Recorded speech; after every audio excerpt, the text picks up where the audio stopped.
Hello guys, in today's video I'm gonna show you how to fix Roblox crashing on your PC easy and quick. First click here and then open Task Manager, and now once you're here click on Memory to see application that is taking your memory, and now just right click and end all the tasks that you don't need while playing, like Steam, Google Chrome, and applications that you know what they do, and that's it.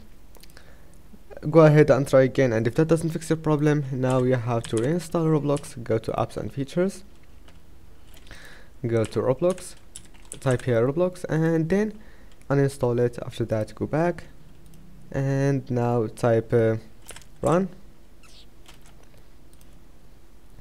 open app data, and then local.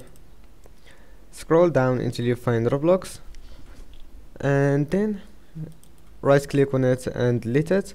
Now just go ahead and install it again. Your problem must be fixed. See you in the next video.